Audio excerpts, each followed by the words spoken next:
7 फेब्रुवारि 2020 मायथाइ बे सानखालि भारतनि प्रधानमन्त्री नरेंद्र मोदी बिथाङा क'क्राझार जिल्लानि जांख्रिथाय फोथाराव फैगोन। बिथांखौ बरायनाय जागोन। बिथांजों लोगोसे भारतनि नखर मन्त्री अमित शाह बिथाङाबो फैगोन। मानो होनोब्ला जा बर'नि थामथि गोरोबथा बिटिआर बिथांमोननि अननायावनो बिथांमोननि आशीर्बादावनो मोनफुंनो हादों। बेनिखायनो बिथांमोनखौ बेवहाय बरायनाय जागोन।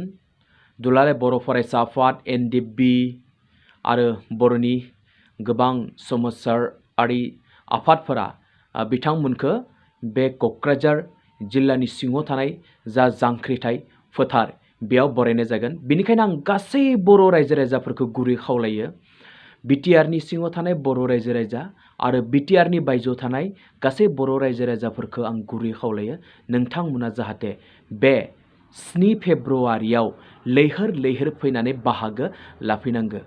रावबो पार्टि नायनाङा, बेयो उमुक हान्जानि, बे उमुक हान्जानि, बेयो उमुकनि क्रेडिटनि थाखायसो जागोन, बेनि थाखायसो जागोन, बेखौ जों रावबो नायनो नाङा।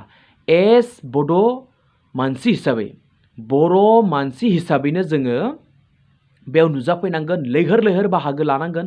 जों दिन्थिनो हानांगोन भारतनि प्रधानमन्त्री नरेंद्र मोदी बिथांनो जों बर'फोरादि खौसेथिनो दं, जों बर'फोरादि गोहो दङ, शक्ति दङ, जों जे रावबो हारिनि सिङाव नङा, सोरबा जे सुथुरफोरा जोंखौ फोजोबस्रांनो हागोन बे नङा।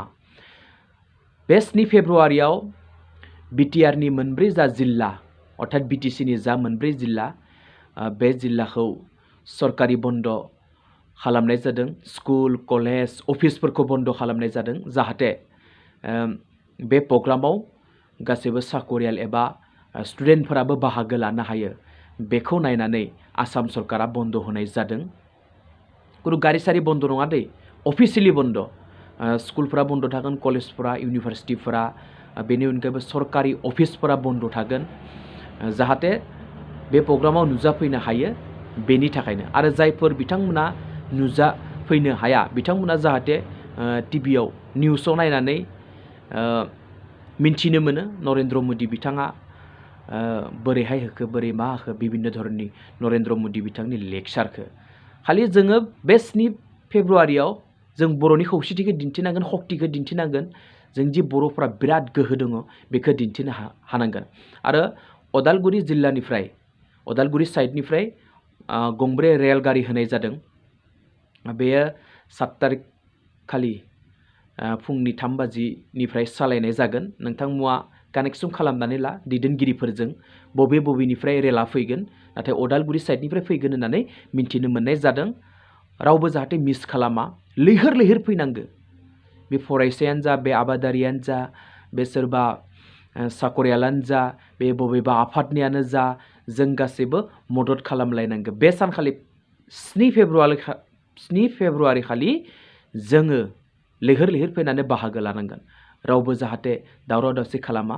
आरो आं गासैखौबो गुरै खावलायो जे बिटिआर मोनदों होननानै बांद्राय अभार रंजानानै जाहाथे जोङो खैफोदखौ साफायनानै लाया, खैफोदखौ बोजबनानै लाया।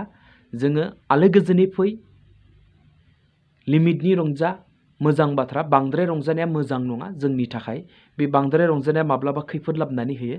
बेनिखायनो मोजाङै फै, मोजाङै रंजा आरो मोजाङै जाहाथे गावबो बयबो न'खरसिम गिदिंलांफिननो हायो। बेखौनो आं आर'ज खालामो। फिन आं गुरैयै गासै बर' रायजो राजाफोरखौ खावलायो, 7 फेब्रुवारि खालि भारतनि प्रधानमन्त्री नरेंद्र मोदी बिथां आरो अमित शाह नखर मन्त्रि बिथांमोना नुजाफैगोन। आसामनि चिफ मिनिस्टार आरो फाइनेन्स मिनिस्टार बिथांमोनाबो नुजाफैगोन। बेयाव जाहाथे जोङो लैहोर लैहोर फैनानै गासैबो जोंनि बे जा प्रग्राम, जा बरायनाय प्रग्राम बिटिआरनि, बे जाहाथे मोजाङै मोजां साक्सेस जाफुङो। बेखौनो आं गासै बर' रायजो राजाफोरखौ खावलायो। गोजोन्थों।